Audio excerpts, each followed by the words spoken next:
Hello dear students, welcome to my channel. आज मैं खेत आया हुआ था।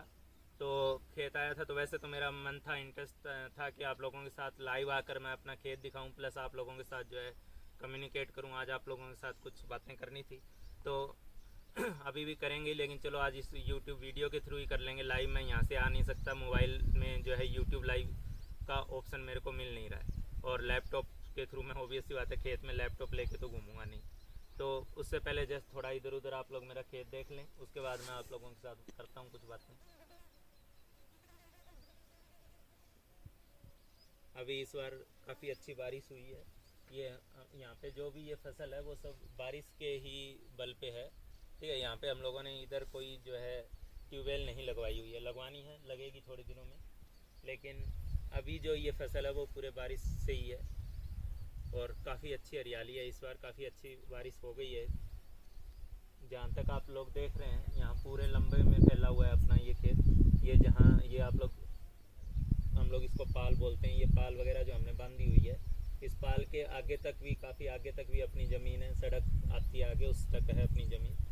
तो चलो अपने मेन बात पे आते हैं, जिसके लिए मैं यहाँ पे आया हूँ, क्योंकि ये तो खेत तो मैं कभी भी दिखा सकता था, और आगे आके लाइव आके मैं आप लोगों को 15-20 दिन बाद जब यहाँ पे बहुत अच्छी ये जो फसल है वो बहुत अच्छे स्टेज में होगी, प्लस यहाँ जो खाने पीने की चीज़ें हैं, काकड़िया मतीरा वगैरह, ठीक है, जो हम लोग हमारी भाषा में बोलते हैं, वो जब बहुत अच्छे से होगा तो एक बार आप लोगों के साथ लाइव आके उसको शेयर करूँगा।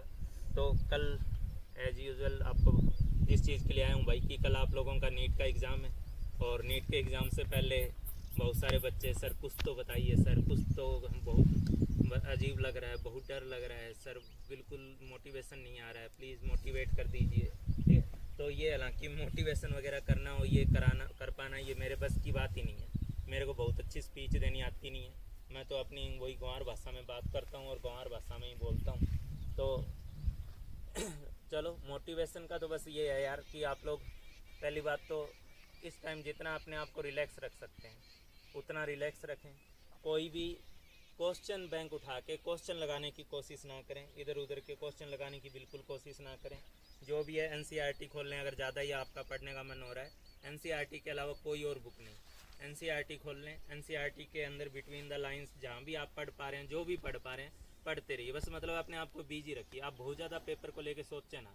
ठीक है, जो भी है, जो इतना भी टाइम बच रहा है, आज रात का है, सुबह आपका टाइम, पेपर का टाइम भी 2 से 5 है, तो सुबह में भी आपको ठीक ठाक टाइम मिल रहा है। तो मैं ये नहीं कह रहा हूँ कि आप स्ट्रेस लेके पढ़िए, ठीक है, मैं कह रहा हूँ कि एनसीईआरटी बस आप अपने सामने खोल के रखें, ताकि आपके दिमाग में अगर कुछ नेगेटिव ख्यालात आ भी रहें तो आपका माइंड उस टाइम पीरियड पे जो है वो बस उस लाइनों में खोया रहे, उन लाइन्स को पढ़ने में लगा रहे। ठीक है, कोई भी क्वेश्चन बैंक का क्वेश्चन तो आपको बिल्कुल नहीं लगाना है। हाँ, अगर आप लोगों ने अपने कुछ पर्टिकुलर नोट्स तैयार करे हुए हैं, कुछ अपने पॉइंट्स बनाए हुए हैं, तो उन पॉइंट्स को ऑब्वियसली बात है दोबारा एनसीईआरटी के बजाय आप चाहें तो वो उन पॉइंट्स को आप लोग स्टडी कर सकते हैं। वरना अपने पास इतने सारे टॉपिक हैं इस बार, जैसे एनवायरमेंटल केमिस्ट्री है, या केमिस्ट्री इन एवरीडे लाइफ है, या फिर ये पॉलीमर वाला, कार्बोहाइड्रेट वाला जो चैप्टर है, अगर केमिस्ट्री के पॉइंट ऑफ व्यू से बात करूँ तो इन चैप्टर से इस बार ऐसे डायरेक्टली एनसीईआरटी से ऐसे क्वेश्चन आ रहे हैं। इस बार क्या लगातार पिछले 2-3-4-5 साल से जो पेपर का पैटर्न आ रहा है वो कुछ इसी टाइप का है कि आपको बिटवीन द लाइन्स एनसीईआरटी से काफ़ी सारे क्वेश्चन पूछे जाते हैं। इन्वायरमेंटल केमिस्ट्री पे, ठीक है, इधर ही रख लो, कोई बात नहीं। इन्वायरमेंटल केमिस्ट्री पे आप लोगों से मैं चाहूँगा कि इन्वायरमेंटल केमिस्ट्री में एटलीस्ट आप लोग जो है जो भी डाटा आप लोगों को दिया हुआ है, ठीक है, जो पॉल्यूटेंट्स वगैरह का मैक्सिमम लेवल का जो पीपीएम डाटा है जो दिया हुआ है, या सॉल्यूशन वाटर वगैरह में जो डाटा दिया हुआ है, एटलीस्ट उस डाटा को, उस वैल्यू को याद करके जाएं, क्योंकि नाइट्रेट्स, फ्लोराइड्स वगैरह का पीपीएम लेवल पे जो डाटा है, ठीक है, या जो मैक्सिमम अलाउड वैल्यू है, उससे रिलेटेड क्वेश्चन तो इवन जेईई मेन में ऑलरेडी पूछे जा चुके हैं। तो इस टाइप के क्वेश्चंस आप लोगों से बहुत पूछे जा रहे हैं, इस बात पे ज़रूर ध्यान दें। तो आप लोग अगर कुछ कर भी रहे हैं, आप लोगों को अगर कुछ करना भी है तो जो मैं बोल रहा हूँ वो कर लें, ठीक है, डाटा याद करें। ठीक है, ये कार्बोहाइड्रेट्स वगैरह में जो रिड्यूसिंग, नॉन रिड्यूसिंग शुगर है, या आप लोगों के पास जो जो डाइसेक्राइड्स हैं, डाइसेक्राइड की हाइड्रोलिसिस पे जो प्रोडक्ट बनते हैं उन प्रोडक्ट्स को, और उसके अलावा जो एनसीईआरटी में पॉलीसेक्राइड्स दिए हुए हैं उनके मोनोमेरिक यूनिट्स को, और उसके अलावा इस बार जो मुझे लग रहा, पता नहीं क्यों बहुत ज़्यादा फील आ रहा कि इस बार अमीनो एसिड से, उनकी स्ट्रक्चर से related, essential non essential amino acid से रिलेटेड इस बार कोई क्वेश्चन आएगा आप लोगों के एग्ज़ाम में। तो अमीनो एसिड वाला पार्ट या उनकी स्ट्रक्चर रिलेटेड पार्ट जो है वो हो सकता है आप लोगों से पूछ लिया जाए, तो उस चीज़ को अच्छे से करके जाएँ। HNO3 की जो रिएक्शंस हैं, ठीक है, नाइट्रिक HNO3 की जो रिएक्शंस हैं मेटल्स, नॉन मेटल, मेटलॉइड्स वगैरह के साथ, उस रिएक्शन पार्ट से एक अच्छी खासी उम्मीद है क्वेश्चन आने की। वहाँ से क्वेश्चन मतलब इस साल बस एक वही जो एक होता है ना, एक सस्ते वाला गैस, तो ये सस्ते वाला गैस है कि HNO3 वाले पार्ट से हो सकता है क्वेश्चन आ जाए। तो इन सब चीज़ों में जो डेफिनेट चीज़ें हैं वहाँ पे अपने आप को बिजी रखें, ना कि कोई क्वेश्चन बैंक उठा के क्वेश्चन करने लगें। क्वेश्चन तो बिल्कुल नहीं करना, बस आपको अपने लेवल तक का ध्यान रखते हुए NCERT केवल रीड आउट करनी है, या आपके खुद के बनाए हुए जो नोट्स हैं, जो पॉइंट्स हैं जो आपने इधर उधर से बनाए हैं, केवल उनको देखें।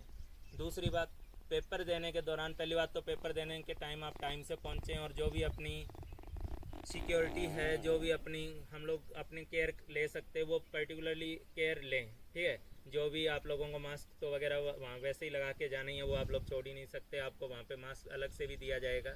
और किसी भी हालत के अंदर कोई लापरवाही ना करें, ठीक है। आपको और आपके परिवार की जो ज़िंदगी है उसके साथ अपने कोई भी टाइप का समझौता नहीं कर सकते, तो पूरे जो है सेफ्टी के साथ अपने आप को पूरी तरह से सेफ रखते हुए, पूरी तरह से केयर करते हुए एग्ज़ाम दें। टाइम से एग्ज़ाम सेंटर पे पहुँचें, ठीक है, ताकि वहाँ पे जाने के दौरान आपके अंदर कोई हड़बड़ाहट पैदा ना हो। और उसके अलावा जो मेन पॉइंट है, ठीक है, वो है पेपर देने के दौरान हमारा क्या सीन रहना चाहिए। पेपर देने के दौरान ऑब्वियस सी बात है, एक पॉजिटिव माइंडसेट बहुत ज़्यादा ज़रूरी जो होता है। आप पॉजिटिव माइंडसेट के साथ एग्ज़ाम दें। हर टाइप में पेपर में अगर आपसे स्टार्टिंग के 5-7 क्वेश्चन नहीं लगते हैं, बीच में आपसे 2-3 क्वेश्चन ऐसे आ जाते हैं, लगातार आ जाते हैं कि आपसे नहीं लगे, और वहाँ पे अगर आप डीमोरलाइज हो जाते हैं, या आपने किसी फिजिक्स का कोई क्वेश्चन किया, उसकी कैलकुलेशन की और कैलकुलेशन का जो रिजल्ट आया वो किसी ऑप्शन से मैच ही नहीं कर रहा है, ठीक है, तो वहाँ पे बच्चे उस टाइम पीरियड पे सबसे ज़्यादा डीमोरलाइज होते हैं। तो मैं यही बोलना चाहूँगा कि इस पेपर में, कोई भी पेपर आप दे रहे हो, तो उस पेपर में आपके पास यार बहुत सारे और क्वेश्चंस हैं, केवल वही 5-6 क्वेश्चन थोड़ा, चाहे वो 5-6 क्वेश्चन आपको एक लाइन से मिल गए होंगे जो आपसे नहीं लग रहे हैं, तो भी आपको उस चीज़ को ऐसे लेना है कि चलो छोड़ो, इनको छोड़ो, हमें दूसरा आगे क्वेश्चन बढ़ो, हमें आगे क्वेश्चन करना है, ठीक है। तो आप लोग जो है कुछ नया क्वेश्चन उठाएंगे और नए क्वेश्चन पे ट्राई करेंगे। मेरी अपनी, क्योंकि ये खुद का एक पर्सनल एक्सपीरियंस है, एक एग्ज़ाम के अंदर जब मैं IIT BHU के अंदर रहते हुए फर्स्ट ईयर का एग्ज़ाम दे रहा था, अपने मैं एक वीडियो में शेयर भी किया हूँ इस बात को। उस एग्ज़ाम के अंदर मेरे पास ये सिचुएशन थी, मैथ का एग्ज़ाम था और काफ़ी टफ आ गया था वो। तो उस मैथ के एग्ज़ाम में मेरी ये सिचुएशन थी कि स्टार्टिंग 1 आवर में मैं 5-6 नंबर का पेपर अटैम्प्ट नहीं कर पाया था। जो भी क्वेश्चन मैं उठा रहा हूँ उस क्वेश्चन को देख के मेरे आगे जो है ऐसा लग रहा है कि ये तो लगेगा ही नहीं, ठीक है। और जैसे जैसे 2-3 क्वेश्चन मैंने ऐसे उठा लिए, उसके बाद तो पता नहीं अंदर से एक कंपी जो होती है वो छूटने लगी थी, और 1 घंटा निकल गया, बिल्कुल ब्लैंक माइंड था, कुछ समझ में नहीं आ रहा था कि इस पेपर में मैं पास कैसे हो जाऊँगा। और वो पेपर रियली टफ था, इतना टफ था कि उस पेपर से, उस एग्ज़ाम से लगभग 30 स्टूडेंट जो थे वो फेल हो गए थे। और इवन जो उसका री एग्ज़ाम होता है, उस री एग्ज़ाम में भी 5-7 बच्चे फेल हुए थे। और उस री एग्ज़ाम में जो बच्चा फेल होता है उनका तो पूरा ईयर बैक ही लग जाता है, तो उन लोगों का तो ईयर बैक ही लग गया था। तो मैं ये नहीं कह रहा हूँ कि मेरा ईयर बैक लगा या मैं फेल हुआ, मैं आप लोगों का भाग्य की बात बता रहा हूँ कि उसके 1 घंटे बाद पता नहीं ऐसा क्या चमत्कार हुआ, उसके 1 घंटे बाद जो भी चमत्कार ही समझ लो कि मेरे से मैंने 2-3 क्वेश्चन उठाए ऐसे आसान वाले जो मेरे से लग गए, ठीक है। और मैंने से जब वो 2-3 क्वेश्चन लगे तो उसके बाद अपने आप में एक ऐसी पॉजिटिव एनर्जी, एक ऐसी पॉजिटिव वाइब्स जो अपने आप से पैदा हुई कि मेरे से जो क्वेश्चन, जो स्टार्टिंग के 5-6 क्वेश्चन जो मेरे से लग नहीं रहे थे, जो मैंने बिल्कुल सोच लिया था कि ये तो होना ही नहीं है, वो क्वेश्चन तक मेरे से हुए थे। और इस एग्ज़ाम में मैं 70% मार्क्स के साथ पास हुआ था, जो कि काफ़ी सारे बच्चे फेल हो रहे थे जिस एग्ज़ाम में। तो उस टाइम पीरियड से मेरे को ये बात तो अच्छे से समझ में आती है, और मैं हमेशा इसी बात का एग्जाम्पल देता हूँ, क्योंकि आदमी एग्जाम्पल उसी का देगा जो उसके साथ हुआ है। तो मेरे साथ तो ये अपनी खुद के साथ हुई घटना है, ठीक है, कि जिसके अंदर 1 घंटे तक मैंने पेपर टच नहीं किया और लास्ट के 2 घंटे में ऐसा और इतने अच्छे से किया कि जो नहीं लग रहे क्वेश्चन थे वो भी लग गए। तो अगर आपसे 5-7 क्वेश्चन नहीं लगे हैं तो पहले आप उनको इग्नोर करो और अपने आप को स्टेबल रखो उस टाइम पीरियड पे, और उस टाइम पीरियड पे अपने आप को पॉजिटिव रखो, सबसे ज़्यादा ज़रूरी यही है। वहाँ पे अगर आप अपने आप को पॉजिटिव रख लेते हैं, वहाँ पे उस पेपर की स्ट्रेस को अगर आप लोग झेल लेते हैं, तो वहाँ पे आप लोग आगे जो 15-20 क्वेश्चन भी लगाओगे, तो 15-20 क्वेश्चन अगर आपसे अच्छे से लग गए, तो जो नहीं भी लग रहे थे क्वेश्चन, मैं आपको बोल रहा हूँ उसमें से 5-6 क्वेश्चन तो लग ही जाएंगे, पक्का लग जाएंगे, ठीक है, कोई टेंशन नहीं है उसकी। तो आप लोगों से स्टार्टिंग के या बीच के टाइम पीरियड में कभी अचानक ऐसा हो जाए कि लगातार से 5-7 क्वेश्चन नहीं लग रहे हैं, उस मोमेंट पे आपको बिल्कुल भी डीमोरलाइज नहीं होना है। वहीं पे ही असली खेल है।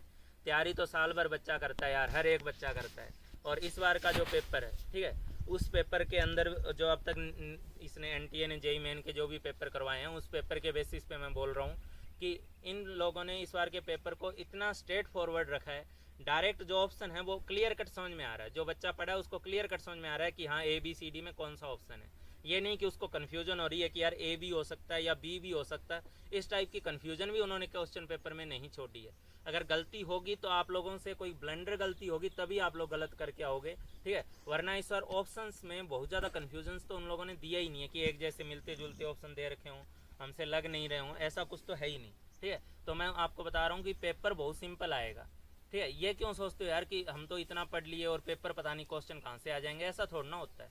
पेपर में क्वेश्चन वही आएंगे जो आप लोग पढ़ के जा रहे हो, और आप लोगों ने जो साल भर पढ़ा है, जो आपके कोचिंग में आपके टीचर ने आप लोगों को जो पढ़ाया वही आना ही है, ठीक है। कोई एक्स्ट्रा बाहर से निकाल के थोड़ा ना दे देगा क्वेश्चन को, थोड़ा सा ठीक है लैंग्वेज चेंज कर देगा, तो आपके किए हुए क्वेश्चन ही आपको मिलेंगे पेपर में, आप इस बात की टेंशन ना लें। और इस बार के पेपर पैटर्न तो बहुत ईजी पेपर आ रहा है, बहुत आराम से आप बहुत आराम से आप लोग क्वेश्चंस जो है अटैम्प्ट कर जाएंगे, ठीक है। चाहे आप लोगों को कईयों को इनऑर्गेनिक का डर रहता है कि सर इनऑर्गेनिक में तो कहीं से पूछ लेता है, ऐसा कुछ इस बार हो ही नहीं रहा, बिल्कुल टू द पॉइंट एनसीईआरटी से ऑर्गेनिक इनऑर्गेनिक पार्ट है।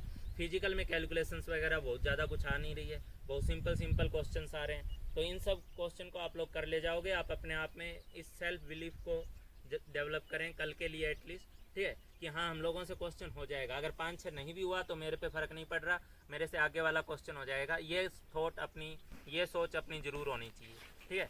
आज आराम से आप लोग किसी भी टाइप का ये बहुत ज़्यादा लालच करने के चक्कर में ना रहें कि हमें तो आज रात भी पढ़ना है। भाई आपको जो पढ़ना था वो आपने बहुत पढ़ लिया, ठीक है, अब आपको और बहुत आज एक रात अलग से पढ़कर आप बहुत कुछ नहीं करोगे एक्स्ट्रा में, जो करोगे शांति रख के, मतलब अपना दिमाग शांत करके अगर जाओगे वो आप ज़्यादा अच्छा ज़्यादा पॉजिटिव करके आओगे पेपर में।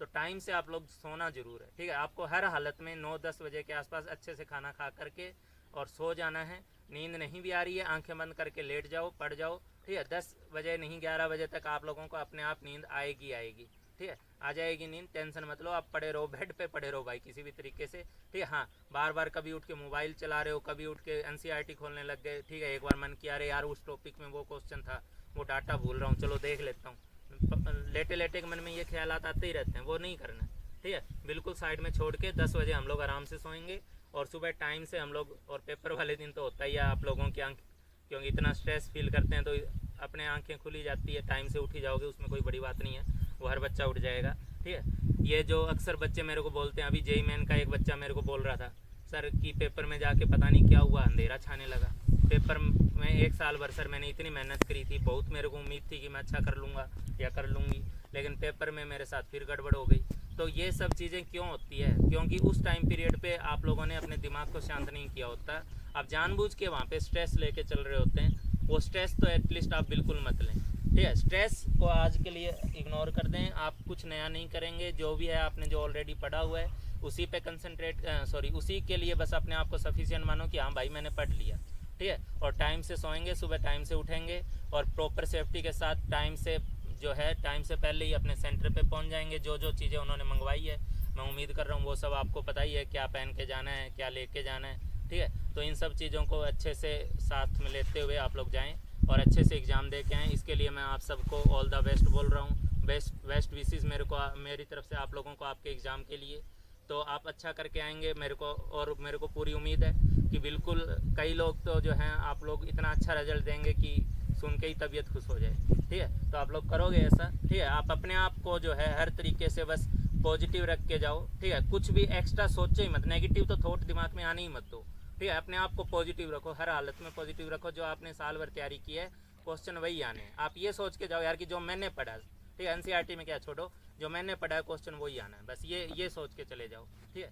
दूसरी बात, आज जेईई मेन वालों का रिजल्ट आया, ठीक है। जेईई मेन वाले रिजल्ट में बहुत सारे बच्चे बहुत अच्छा भी किए, ठीक है। कुछ बच्चे ऑब्वियसली बात है अपनी एक्सपेक्टेशंस के मुकाबले, क्योंकि हर किसी की एक्सपेक्टेशंस ज़्यादा होती है, तो उस एक्सपेक्टेशंस के मुकाबले उनको लग रहा होगा कि उनका रिजल्ट ख़राब है या जैसा भी है, तो भी जो भी उनका जैसा भी रहा है रिजल्ट, अच्छा रहा है बुरा रहा है, ठीक है। लेकिन जिन लोगों ने पहली बात तो जेईई मेन क्वालिफाई कर लिया है, वो लोग जो है आगे अब पूरी तरह से जेईई एडवांस में लग जाएं, ठीक।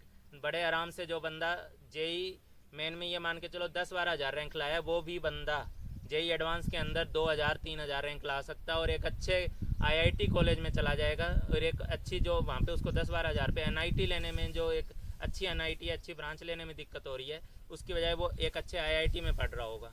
तो अभी इस टाइम पीरियड के लिए तो हर बच्चे को जो भी जेई मेन क्वालिफाई किया है उसको अपना रिजल्ट भूलकर, अपनी परसेंटाइल भूलकर अब जेई एडवांस के लिए लग जाना चाहिए। और जेई एडवांस में हर दिन एक जैसा नहीं होता, किसी ने जेई मेन वाले दिन गड़बड़ कर दी, गलती कर दी, तो इसका मतलब ये थोड़ा ना कि जेई एडवांस वाले दिन गलती होगी। और जो लोग बच्चा कंसेप्चुअली स्ट्रॉन्ग होता है वो बंदा तो बड़े आराम से जेई एडवांस में बहुत अच्छा करता ही करता है। जेई मेन में जैसा भी किया हो, जेई एडवांस में वो बच्चा हमेशा ज़्यादा अच्छा करेगा। मेरे टाइम जेई स्क्रीनिंग हुआ करता था, आईआईटी स्क्रीनिंग, और आईआईटी एक मेन हुआ करता था जो हमारा सब्जेक्टिव एग्ज़ाम हुआ करता था। आईआईटी स्क्रीनिंग में मेरी जो रैंक थी वो रैंक 9,900 से लेकर के 1,000 के बीच में, 10,000 के बीच में कुछ थी, इसीलिए मैंने वो 10,000 वाला एग्जाम्पल दिया था। और जब मैंने जेई मेन एग्ज़ाम दिया, जो उस टाइम में हमारा मेन था जेई आईआईटी मेन एग्ज़ाम, उसमें सब्जेक्टिव हुआ करता था, उसमें मेरी जो रैंक थी वो 3,744 रैंक थी। तो ये सब चलता करता रहता है, ठीक है। अभी एडवांस है, एडवांस पे फोकस होकर स्टडी करो, और बाकी उसके बाद देखा जाएगा जेई मेन अच्छा गया या जेई एडवांस अच्छा गया, कौन सा कॉलेज लेना है, कहाँ ब्रांच लॉट होगी, मतलब कौन सी ब्रांच हमें लेनी चाहिए, वो सब काउंसलिंग वगैरह भी मैं आप लोगों के साथ मिल बैठ के करूँगा, ठीक है। जिस भी रैंक पे जो भी अच्छा कॉलेज आप लोगों के लिए होना चाहिए, जो रैंक आप ब्रांच आप लोगों के लिए अच्छी होनी चाहिए, वो सारे पॉइंट्स अपने लोग जो है डिस्कस करेंगे, ठीक है। मेरा जो अपना आईआईटी का ग्रुप है, जो मेरे अपने दोस्त हैं आईआईटी में पढ़ चुके हैं या जो मेरे जूनियर्स पढ़ रहे हैं, ठीक है, उन लोगों की भी हेल्प मैं आप लोगों के लिए अवेलेबल कराऊंगा कि वो आप लोगों को गाइड कर सके, ठीक है। चलो अब मैं थोड़ा सा आप लोगों को अपना खेत दिखा दे रहा हूँ। यहाँ पे इस हरियाली को देखकर आज जो मेरा मन जितना खुश है, जितना मैं अपने आप को पॉजिटिव फील कर रहा हूँ, ठीक है, वही कल आप लोग उसी पॉजिटिवनेस, उसी खुशी और उसी उत्साह के साथ एग्ज़ाम दो, बस मैं यही चाह रहा हूँ, ठीक है। तो काफ़ी अच्छा लग रहा है, इस बार की खेती जो है काफ़ी अच्छी हुई है, बारिश काफ़ी अच्छी है। तो खेत दिखाता हूँ मैं अब आप लोगों को।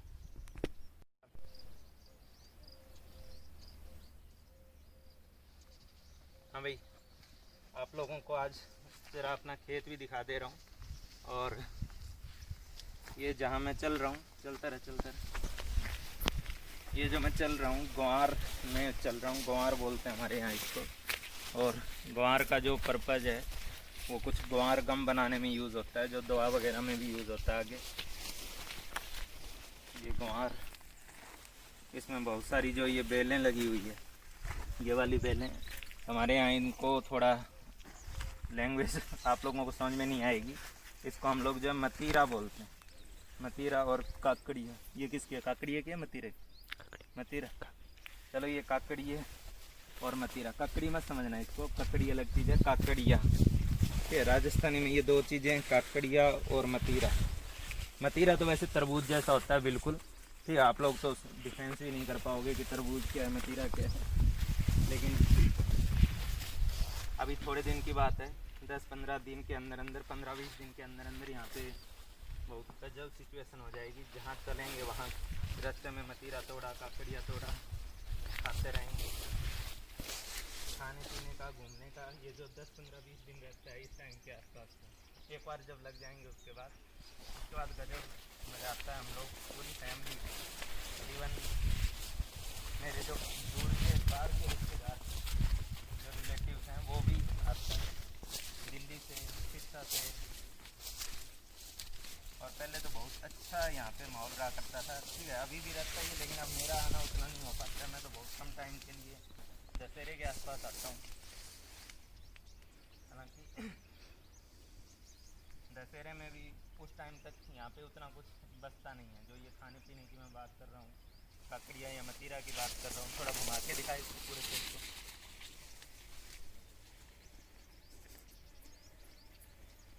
ये क्या था भाई, क्या था ये, क्या था, नाम लेके बता। वो खरगोश का बच्चा। खरगोश ही था ना। हाँ, मेरे पास से गया अभी पाँव के। हालांकि वो इतना अंदर से गया ना कि पता नहीं चला, दिखाई नहीं दिया।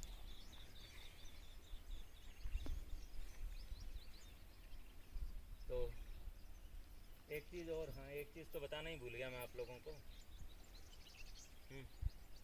एक चीज़ तो बताना ही भूल रहा हूँ कि यहाँ पे बहुत सारे जो हैं, ये जो साइड में लगे हुए हैं पेड़ वगैरह, उनमें कुछ बेरी के पेड़ भी हैं और थोड़े टाइम बाद उसमें बहुत अच्छे अच्छे और बिल्कुल मतलब वो बहुत बड़े वाले बेर जो आप देखते हो वो वाले तो नहीं, छोटे वाले जो बेर होते हैं वो काफ़ी ज़्यादा लगते हैं और इसको भी उस टाइम पीरियड में काफ़ी इंटरेस्ट के साथ हम लोग खाते हैं।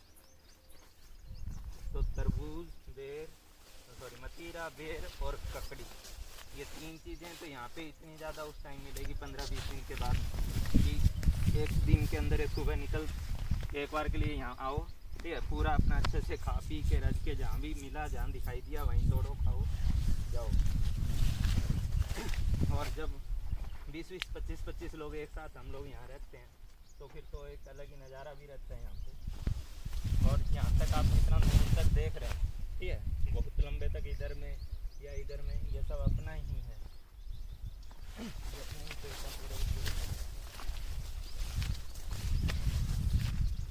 अच्छा, ग्वार के अलावा यहाँ पे जो है दूसरा बाजरी हम लोग काफ़ी लगाते हैं। हम थोड़ा यहाँ दूर हैं साइड में, वरना आपको मैं बाजरी भी दिखाता।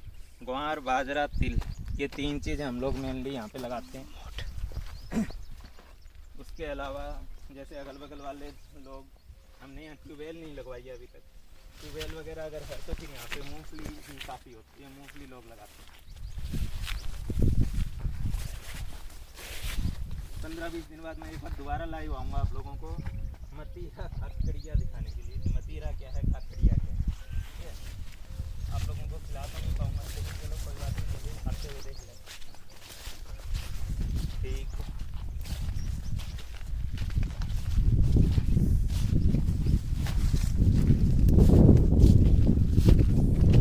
ये जो आपको दिखाई दे रहा है इसके पीछे भी बहुत लंबे तक अपना खेत है, ठीक है, काफ़ी लंबे तक, ये तो कहीं नहीं, इसके बाद काफ़ी लंबे तक आगे सड़क है, उसके वहाँ तक अपना खेत है।